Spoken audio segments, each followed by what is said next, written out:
BPod Studios.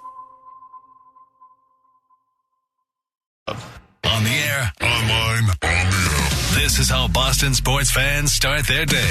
Dutcher and Hardy on 98.5 The Sports Hub.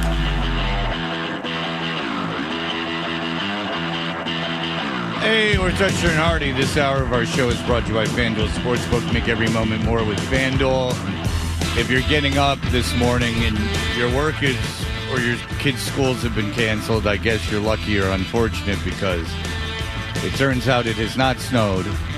All the news is out at all the places. It's not snowing, and the forecast has changed. People are saying south of 90, and they're saying south of 90. They're very, very, very careful to say south of 90. They're using the term south of 90. Right. Mm-hmm. There might be a little bit of snow, but north of 90, otherwise known as the Mass Pike, they're saying like 3 inches. So 2 Freds are expected here in the north of the Pike. So if and your guys, my son's private school was canceled, but they said, I appreciate the way they did it. They did it yesterday afternoon, and they said, look, if it snows or not, we got this snow day. We're just going to take it. It's the end of the trimester. So I appreciated the transparency of the whole thing. Mm-hmm. The Newton Public Schools, based on the teacher's strike, did not cancel school today. They said they were going to make the announcement at 5 in the morning, which just shows that any time schools could just wait till 5 in the morning and more times than not probably have school. So, I mean, it just shows that they got those built-in snow days and they're going to burn them come hell or high water. No one wants to work, basically. For all the U.S. pounds its chest about being this work, and look, I'm not saying that you shouldn't have a work life mix. But so is it, what do you got there? Something to play? Something makes me look bad? No, not at all. Okay, I thought you was going to play earlier in the show. No, at about 1 to 3, Route 2 to the Mass Pike, 3 to 6 south of the Pike, and then jackpot areas about 6 to 9 for parts of southeastern Massachusetts and parts of the Cape, possibly the islands as well. And Sherry Spears said clearly south of 90.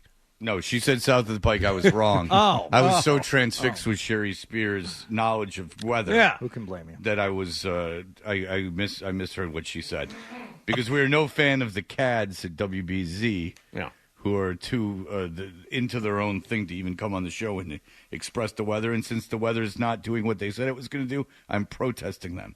All right, Jaromir Jagr, right? Remember when Jagr was on the team? Yes, sure. My entire life and it was going to do, I'm protesting them. All right, Jaromir Jagr, right? Remember when Jagr was on the team? Yes, sure. My entire life since I was 14 was spent with my friends imitating Jaromir Jagr. Again, there was a GQ article that came out with Jaromir Jagr. He's wearing overalls with no shirt on underneath. He was just slaying chicks. He's never been married. If you look at his Instagram account, he's the sexiest man in Czechoslovakia or Czech Republic, whatever the hell it's called now. I don't mean to be crass, but I don't know. It's Czech Republic, right? I think that's what it is. Yes. Yeah, you think, because we are not worldly. No, not at all. The best part is he refuses to give up the life. He just will not retire. He'll always be the hockey player slaying chicks. That's what he'll do. I mean, he loves it. So there's like commercials where there's these women, they're having this all-female party. They're scissoring. That's the only type of party I know, yeah. Yeah, that's right. And, well, this is true. It's an all-female party, and they see on the news there's been a fire, and Jagr has put out the fire. Mm-hmm. He's a fireman. So they deliberately scramble to get the fire alarms to go off at their house, the house where all the chicks are. Uh-huh. And then Jagr comes in, he busts through the door, and they all come and start rubbing on him. And he goes, what do you want out of the Jagr? What do you want out of the Jagr? You want to caress the chest? So it's a oral history. Fluto Shinzawa retweeted it. It's from The Athletic. And it is Penguins teammates. And quite frankly, most of these stories are incredibly boring. He put potatoes on his knees after practice. He would slice a potato in half and put them on his knees. The main thing I got out of the story, except for what I will read to you just now, is how ghetto the NHL was, even in the 90s. Like, they flew commercial, and to get to Winnipeg, they had to stop 2 times. From Pittsburgh to Winnipeg, they had to switch planes commercially 2 times in the winter to get to Winnipeg. Do you know how incredibly difficult that would be, and the chances of things getting delayed or getting canceled? Chicago and Minneapolis, I'm guessing. They didn't have, I think it might have been. They didn't have, no, it was Chicago, Toronto. Toronto? Like Chicago and back. So they went over then back? Yeah. Like a big Z. Yeah, exactly. That's weird. All right. They didn't have a rink to practice in, in Pittsburgh, so they would just go to different rinks. And he liked the skate sharpener at one of the rinks, so he just would go back there on Saturday nights. No chicks, just skate sharpening. It was just these. This is so depressing. And they're we're drunk one night, after we won the cup, and we're on the plane, and Jagr didn't really drink, so they're all drunk on the plane. They're on a commercial flight after they won the cup. Can you imagine? You get on a flight and it's the team that just won the Stanley Cup, and they're all drunk partying. Oh. And they go up to the cockpit, and they're Jagr's flying the plane. And they're no, he wasn't, you dumbass. He was sitting up there like a kid. You look at the Jagr, he fly the plane. He's hey, let the dune buggy, check it out. I make a swirly world. All right, but then it has little glimpses. I don't know why they're afraid to get into it, but Rick Tocchet says, so I'm 28 at the time. It's Jagr's 21st birthday. It was televised and everything. Can you imagine Pittsburgh television? They're it's the Jag's 21st birthday. He's gonna slay 21 chicks. It's the Jagr 2100. I'll never forget it. Let's just say there was a lot of hoopla for Jags at all times, and the 21st birthday was a huge deal, even though he wasn't a big drinker. Sports Cafe, Station Square. I'll never forget it. I would conservatively estimate that 95% of the people in the crowd that night were women. I don't even know if they were all 21 or not, because pretty much every teenage girl in Pittsburgh was in love with the guy. That particular night was like Beatles concert. It was pure mayhem. Jags would stand up and everyone would scream. He would smile and they would really scream. He, he. And then I whip it out and they faint. Take that. Paul Steigerwald. He was very much a rock star. I took him shopping at a mall. Everything happened at the mall back then. Pittsburgh was a very small town. He wanted to buy cool clothes. He had a cool haircut. No, he didn't. He had a poofy poodle mullet. He was looking at CDs. I asked what kind of music he liked, and he said metal, Bon Jovi. Jesus. He was a Bon Jovi fan when he was 18. I like the heavy metal. They live on a prayer. Yeah, they run away. Fahrenheit 451 album. Better than the Slippery When Wet. The Jagr is so slippery in there. Look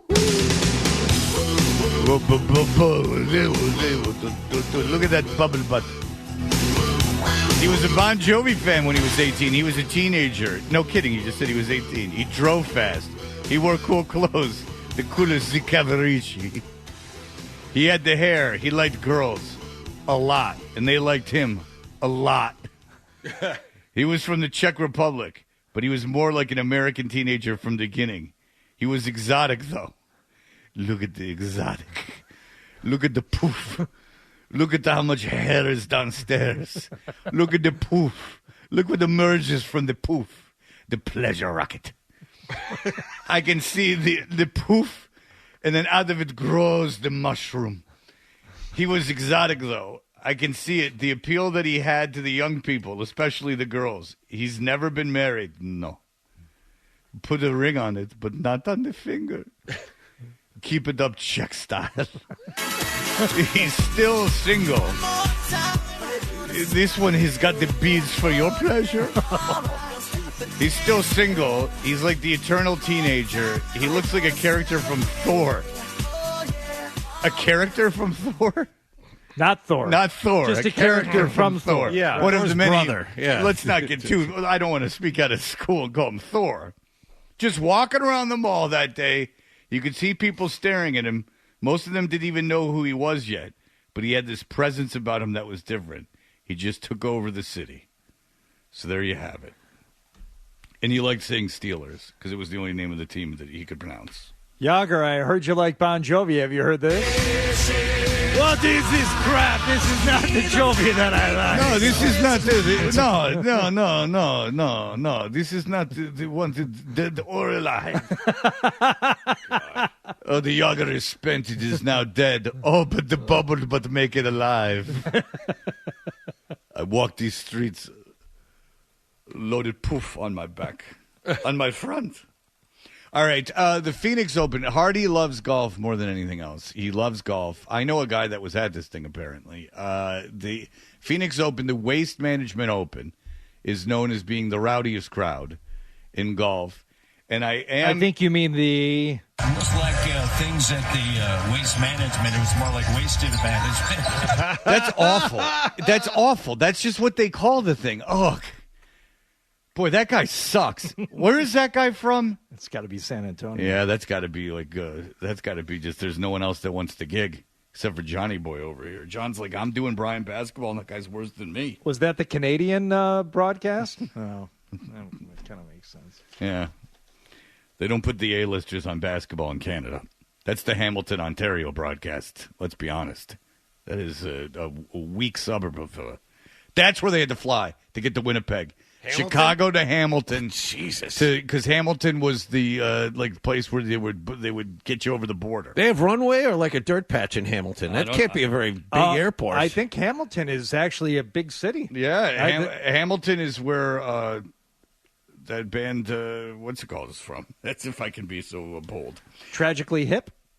No, but there's Naked Ladies? There's a Tragically Hip Sirius satellite radio station. If you get real high on the dial, it's like Canadian rap, and then it's the Tragically Hip. And I'm like, who the hell are the Tragically Hip? And isn't it funny that I don't even know who they are, but once I saw Tragically Hip, I'm like, this has to be Canada. This has to be the work of Canada. This is something Canada's insisting upon.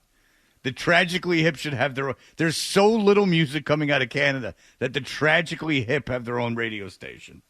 All right, so we will discuss what happened at the Phoenix Open. It was a real crap show. We'll be right back. BackstageCountry.com, your online home for all things country music. Wondering who made our list of the top 5 all-time queens of country music? Did Carrie Underwood make the cut? Find out now when you text Queens to 45911 and scroll through the list on BackstageCountry.com. Text Queens to 45911 to see the talented artists who rounded out our top 5 list. Toucher, Hardy. You get used to sitting back and letting Daddy drive the car. 98.5 The Sports Hub.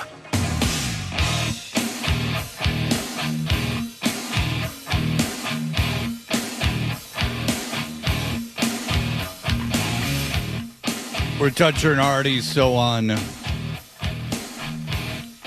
Sunday, while many of you are getting ready for the big-time Super Bowl, the very controversial Super Bowl, there was a golf event going on that has become notorious, Hardy, as you are the host of the golf show. When does that kick off again? Sports Hub Golf Club. It'll be airing once again Easter Sunday at 1:30 a.m. from 1:30 to 1:45 a.m. Easter Sunday. Really, the day of his resurrection is the day that you chose to resurrect the Sports Hub Golf Club. It's on for 15 minutes.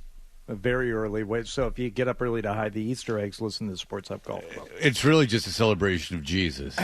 It's 7 under the cloak of golf. You know, I almost think, if I didn't know any better, I would almost think you keep asking me when the Sports Hub Golf Club airs, not because you don't know. You know, but you just want me to say it so it makes it seem like you don't know or don't care or, God forbid, don't listen.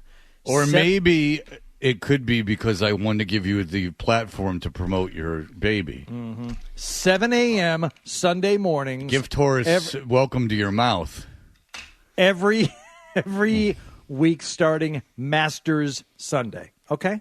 Masters Sunday through Labor. Oh, you should have heard the one when he got to the Masters. He was floating home from the Masters. He took you. He was like a kid on Christmas. He took you from the moment he got out of his car at Augusta National into walking through the gates. I mean, he was at I was in the car because this is my life. I was in the car going to some baseball I heard fair. it too. Yep, I did. I know exactly. Both of us were in the car. He at was 7 a.m. very happy. I think, Hardy, that might have been the best episode of the Golf Club I've ever heard. Because you know what? Thank it you, was Wallach. I got a lot of compliments on that broadcast, and it was it was very Prairie Home Companion-esque. I took my time. I let the story kind of tell itself, and I left nothing out, but I also didn't bore you with extraneous details. You know, I only told you the things you needed to know, like sitting in the Arby's parking lot across the gates from Augusta National, eating a beef and cheddar curly fries and Mountain Dew, thinking about what it would be like when I walked through those gates the next day. Yeah, that actually happened. Yeah, you get to breathe in Augusta and the beauty that is non-Atlanta, Georgia. That's not Savannah or Atlanta. The rest of it. No, it's beautiful. Beautiful Augusta, Valdosta, Augusta, beautiful Macon. You can get into all those beautiful areas of Georgia. All right, Tardy. But the Waste Management Open is in Phoenix. Yeah, so this happens every Super Bowl weekend, and I've been to it twice. It was 2015, I guess, the last time ever, yeah. I was there with, in fact, one Andy Gresh sent me a photo yesterday that he took of me at that tournament. Him, and Howie went to that tournament in 2016. Hachi. You want to talk about a difference. I remember you guys Howie coming in from that. Howie Sylvester. Howie Sylvester, I mean, he could get lost in Gresh at that time. You could orbit around Gresh at that time. Gresh has lost a tremendous amount of weight. But Gresh is tall, and he was tall and fat at the time. He had it all. And Howie Sylvester is not a big man. Yeah, Gresh was about $4 back then. That's true. But it was a lot of people, and it was, a thing in 2015, but it was nice. It was fine. Since then, it has become this unstoppable animal. So last year when we were in Phoenix for the Super Bowl, we went out to it, and I had a buddy there who had tickets for the one of the sky boxes on 16, and they, as we've all seen, they totally enclose this par 3, the 16th hole. You can't see it unless you get tickets for it. You can't see the hole at all. And you can wait in line for hours to try and get one of the standing room things. But really, the only way to get in is to have a ticket to one of the sky boxes. And they're tiny little, luxury boxes built all around this thing, 3 stories of them. And it is amazing, like the amount of work that must be just building the grandstands, because they're on multiple holes like that. And once you get up there, every 15 feet is either a bar or a food station. So you walk out of your little 20-person seating area, which I think costs $20-30 a day, and then you have to buy the tickets on top of that. So some company, friend of a friend of a friend, had the tickets for the Wednesday practice round. Fine, we'll go. But you walk out of the little suite area, you want brisket sliders, do you want tacos? There's a bar. And down here we have pasta. Down here we have little sushi things and another bar. So everywhere it's just eating and drinking and hookers. There are prostitutes walking around this golf course, Fred. I've never seen anything like it. Where do you have sex with the prostitutes? I don't get it. And we saw a little bit of it in 2015. Wow, that's a very young, attractive, inappropriately dressed girl with that much older guy. But, you just see one walk by, and I was like, oh, that was kind of odd. Mm-hmm. Last year, Wednesday, noon, 1 o'clock in the afternoon, on a practice round, there are groups of these girls walking around together. High heels, I've been told. Yeah, looking for work, I guess. And I don't know how the transaction is done. Sloppily. How it's consummated. You see guys walking around with girls I think some of them actually take them there for the day. It's like their escort for the day. Well, I headed but I still don't get it. I don't understand. I don't either, because I was told by a divorce attorney that there have been problems in the past with the clients because the clients were, quote unquote, dating prostitutes during the divorce. So that it wasn't they were sleeping with prostitutes, because really I guess you could just sleep with prostitutes and what's it really matter? But the idea was that the prostitutes were around enough that they might be around the kids. So I guess dating, and I'm with you, Hardy. I'm really not feigning ignorance on this. I don't know either. I talked to a guy yesterday that was at the Waste Management Open this weekend, and he said that there was 20-year-old chicks with high heels on a golf course with high heels on, wasted at 9 a.m, walking around wasted at 9 a.m, which doesn't seem like good business if you're a prostitute. I mean, keep it together until you got your John, until the money's been handed over in the envelope on top of the bureau. I believe that preferred nomenclature in 2024 is sex worker. But be that as it I don't may. think they'd have a huge problem with any of this. If they were up, they would have done a lot of cocaine, and they would still be euphoric, or they would be very sad. But I don't understand where they're meeting, what they're doing. Are they hanging out? Are they doing something there at the golf course? Because it is an open space. I mean, there's really nowhere to go and nothing to do other than walk around. But things went very, very badly this year at the Waste Management Open because of the weather they've been getting on the West Coast. You saw they had to cancel the fourth round of the golf tournament there at Pebble Beach, and some of the rains came down into Phoenix, and they were in Las Vegas, and things are very sloppy and messy. So you've got rain delays. You've got a course that does not drain well because they're not used to getting a lot of water. And then on Saturday, you get people unlike just the Jagr's ladies, drunk, they get lots of water, mudsliding down the stairs, down the hill. When they see the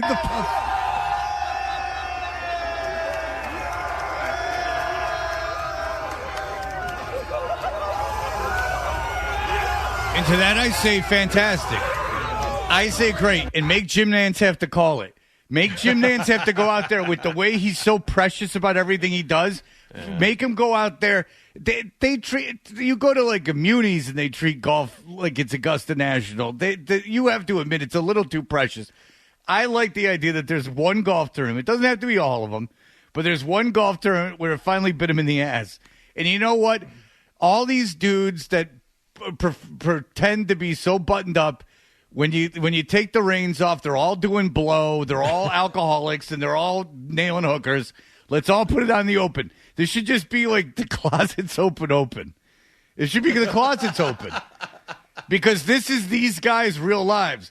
Every broker every rich guy that is acting all prim and proper, when the veil is unlifted, baby, they're sliding down a muddy hill with a prostitute drunk at 9 a.m. One DMZ golf tournament where you just take the shackles off. Because drugs are legal on the golf course. Because they'll say this attracts a different crowd. They'll be like, this attracts a different crowd. But you and I both know that behind the veil of a lot of these rich guys is a lot of prostitutes and a lot of cocaine. A lot of cocaine. So this is where it went bad on Saturday because of the rain delays and because of the staggering of the rounds.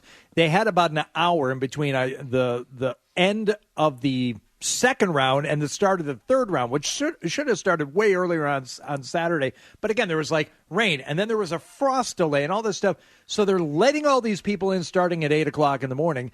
They're feeding them booze right away. And at some point, there was nothing to watch. There was nothing to do. People have been there for 4 or 5 hours drinking on a Saturday. Do you know how many people they did on Saturday last year during Super Bowl week when the Super Bowl was in Phoenix? How many attendees did they do on Saturday alone? You tell me. Over 200,000 on a golf course. Yeah, I mean, come one on. day. I mean, that's insane. They did 550,000 people during the tournament last year when the Super Bowl was in Phoenix. So now people are like, oh, it's even easier to go. So they're showing up in throngs, and even the golfers who like it, like Billy Horschel. Of course, a good old Billy Horschel. Big cokehead. He's out there throwing, actually, he's been through some stuff. And his wife is now sober. He went through a big thing. But I don't know who he is. He's embracing the fun, right? He's throwing footballs into the stands on Friday, and he's having a good time. By Saturday, he had enough. He's telling people to shut up because the guy he's playing with can't hit a shot because people are yelling in the middle of his backswing. He literally couldn't hit the shot. I mean, they were holding his club. When you're used to doing something a certain way and you're making your living at it, and then it all gets upended in this one round, you can deal with it for a couple of days. I don't mind them yelling. Enough. They all had enough. Look, I'd yell too, but that's part of what makes it so precious. How often were we presented Phil Mickelson as this guy, and then meanwhile he's gambling billions of dollars and doing everything else. Tiger Woods was this perfect kid, but he was banging Perkins waitresses and doing gross stuff behind the dumpster. There's nothing wrong with one tournament being like this. I think it's great because as long as like you were saying before, as long as it's just the one.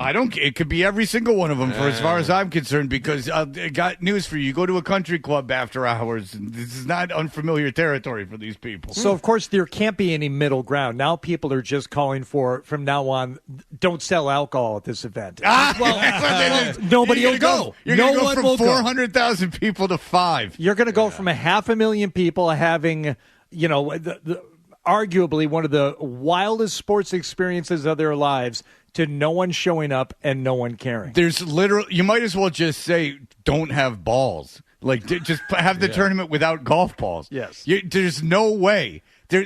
Why would I have an event where my biggest profit margin hit? I'm just gonna take it away from myself. But if they had how many people? 200,000 people one day on Saturday. Yeah, they probably sold $5 million, at least $6-7 million in alcohol. How difficult is it to stand out from the pack? I mean, Scottsdale could be just another tour stop. They lucked into this. Now, I don't think it's the way they thought they were going to, but like you were saying, you're selling $5 million worth of merchandise. People now, this is a destination for golf fans. It really is. Like fans want to go to this. They don't want to go to, what's the tournament in Connecticut?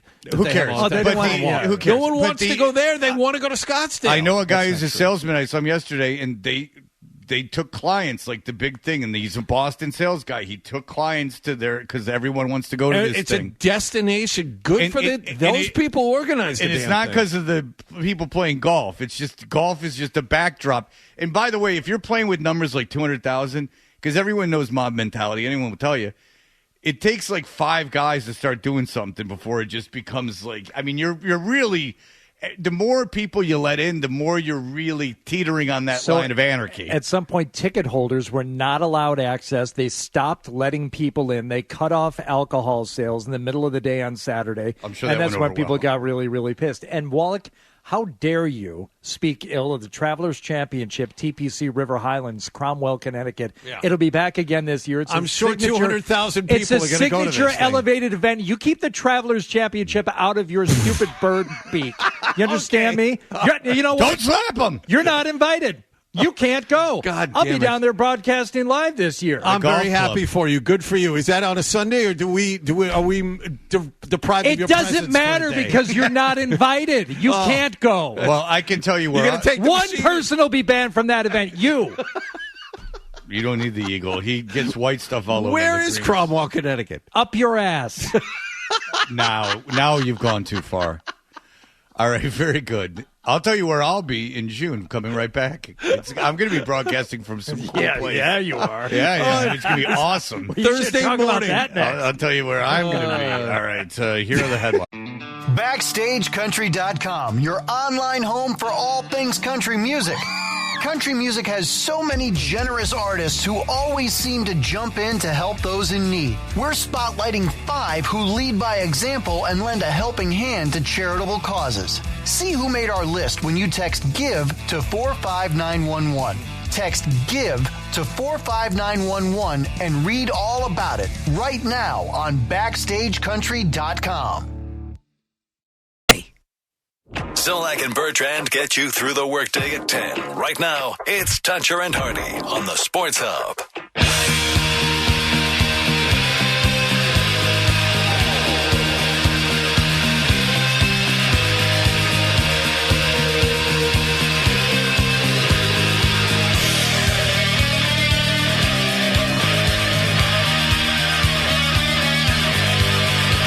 Hey, this hour, Toucher and Hardy is brought to you by FanDuel Sportsbook. Make every moment more with FanDuel. We bravely showed up for work today. It is currently raining in Waltham, Massachusetts. And it was not very cold this morning. No, it wasn't. There looks like a little bit of snow out there. I can see some white flaky stuff. No question about it.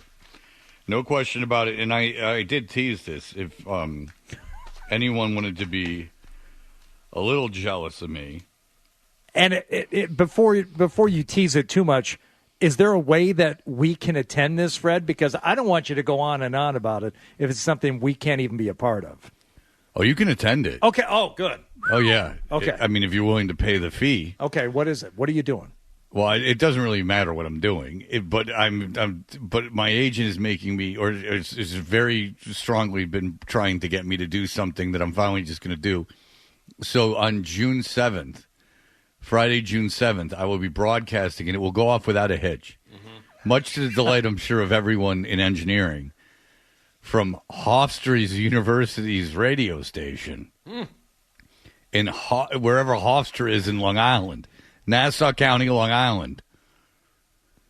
Why are you going to be at Hofstra University's radio station on June 7th? Well, my agent said, would you be willing to do would you like to do a keynote address or a fireside chat? And I said, could I do an address or a chat? I'm guessing the chat is a little easier. Some convention, radio convention. Oh, I thought this was like a UN situation, like assembled dignitaries. No, this is losers. This at is Hofstra University. This is a gathering of radio people? This is a gather. I imagine I'll fly into LaGuardia and lickety-split right to Hofstra. And then an evening at a motel right by Hofstra University. And then the next morning getting up and broadcasting from the Hofstra University radio station, then being whisked away to Hofstra University to a boardroom where I will have a fireside chat, and then be whisked back to LaGuardia for my return flight. Nice. It's just, I mean, I don't want to brag. What could go wrong? So who are you? Nothing can go wrong. Everything can go right. I mean, the gold that will be laid before me after I do this talk. Mm-hmm. I mean, the cachet. I mean, look for this show to be a little bit higher than fourth in Barrett Sports Media's rankings next year. I've never been to one of these things, so you're going to have to tell me who is attending this chat. What will you be chatting about? I would imagine the Murdochs, the people, the Gettys, the Rothschilds. Yeah, I've heard people from the Fenway Group will be there. I heard that there's a lot of move for Shaker headline makers. The Disney Corporation sorted. If you really want to get into it, then I don't know if I'm allowed to do this, but Abu Dhabi, there's going to be many sheiks. Okay. Is it Dingo and the Baby from Madison, Wisconsin? They show up and they try and get information on how to become a big market radio celebrity. Is that what this is? I would imagine. I actually don't know. It's not morning show boot camp. We had there used to be a guy who would go to morning show boot camp. I was hoping the Big 8 morning mess from Jacksonville would show up and get some pointers. I don't know who goes to this thing. Okay. If you want to know, it's the Talkers Convention. I don't know. Okay. It's my agent. My agent's this female. She's in women in broadcasting. She's part of 1 million organizations, and literally she's represented me. She's been go speak at this, and that. In the third, and I always say no, or I'm in rehab or something. And so I'm always no. And then now everything, they have no excuse.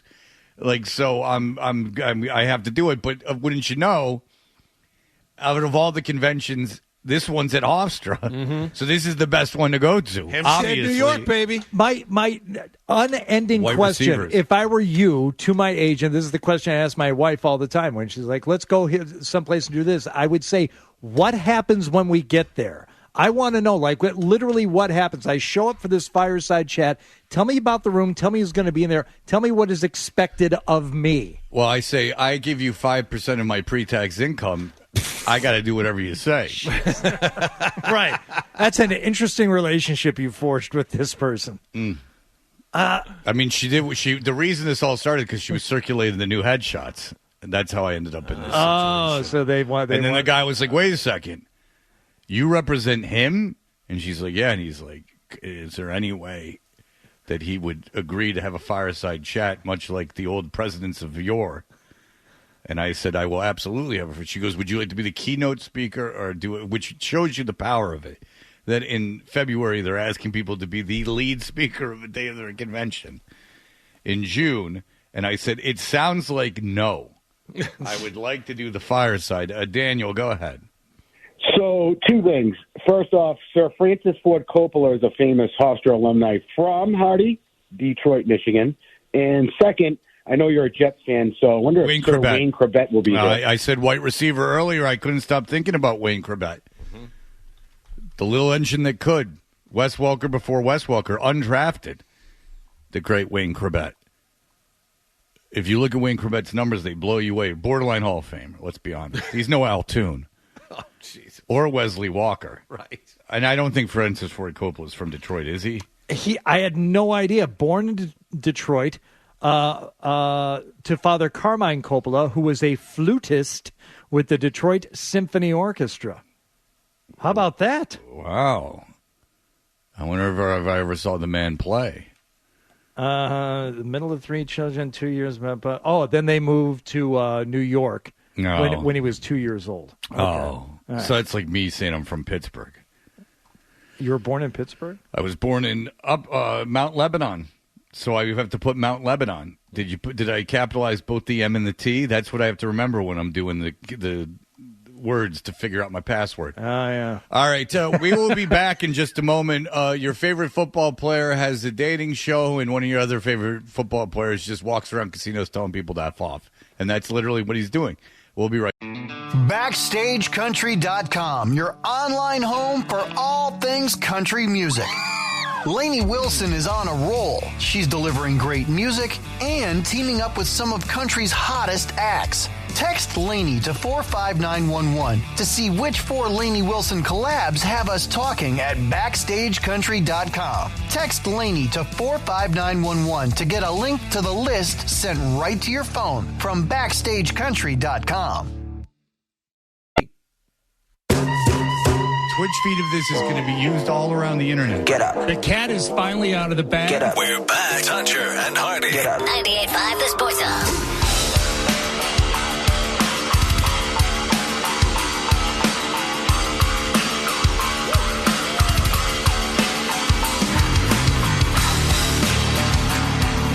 Hey, we're Toucher and Hardy.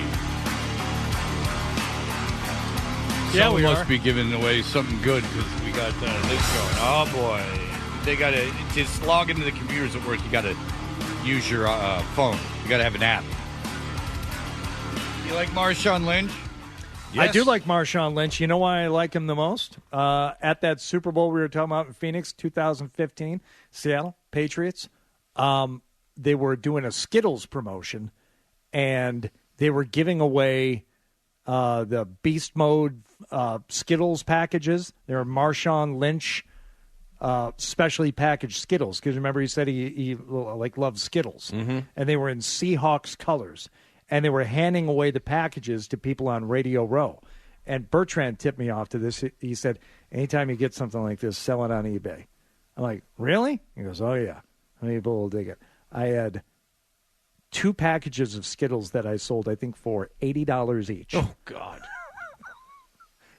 And, really? And meanwhile, Dennis Knudsen is over there just eating his. I'm like, Dennis, don't eat those. That's gold. You could have had $80, and after the eBay fees and the taxes, you could have cleared and shipping $40. You could have been pocketed. How much do you think it costs to mail a couple of packages of Skittles? Gas, time, parking. My time is virtually worthless. So keep that in mind. Time is the biggest commodity we have. Not it's for the me. thing even billionaires can't control. I got Hardy. I think that was a savvy business move. My days are so freaking long now. I can't believe it. I looked at the clock yesterday. I couldn't believe it was 3:00 in the afternoon. I'm like, Jesus, can I just go to bed? No, you can't. Didn't get a nap in? Yeah, you got to go to bed. I did. I slept for an hour when I got home. Yeah, that's it. You made the mistake there, rookie. Yeah.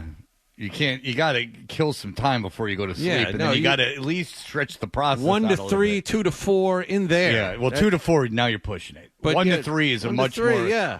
See, I'm more of a noon to 2 guy. Yeah. And then I got to pick up my daughter from school, and then from there, there's activity for the rest of the evening. It's a little different for me. They get the bus home, so I can wait until 3. Yeah, see, it's a city bus situation for me. But Marshawn Lynch, long story short, I do have Fred T. sales on eBay if I ever start getting motivated to sell these baseball cards again. But those are sales that are well into the hundreds.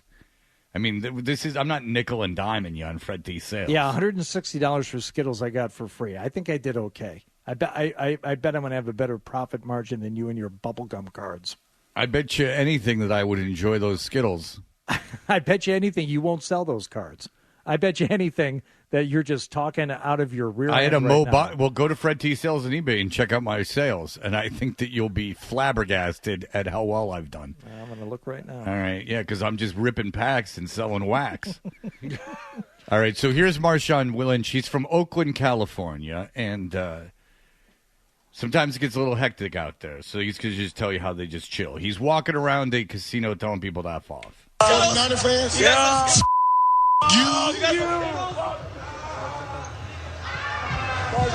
So now he's tiptoeing around. He's walking around.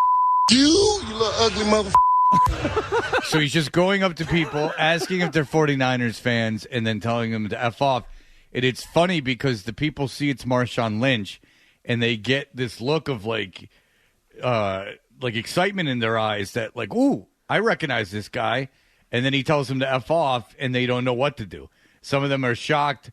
And you always root for the guys that laugh because you're like, you came off the best. But some of them look legitimately disappointed and hurt. Yes. That they thought they were going to make a friend. And there's a guy walking around. There's a couple guys with cameras on sticks walking around filming them. These aren't phones either. These are like cameras. So this is a whole production. It's a whole production, and it looks like it's taking place in the shops that connect Wynn and Encore.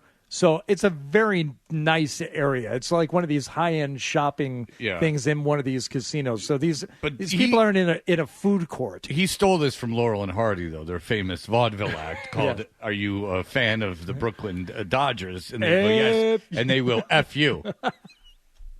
But then Costello would go and then flip them off. You a Niner fan? Yes, sir. You? Are you a 49er fan? Yes, I am. You? Hey, my son. Go Bills. Are you a 49er fan? Absolutely. You? Again, we want this.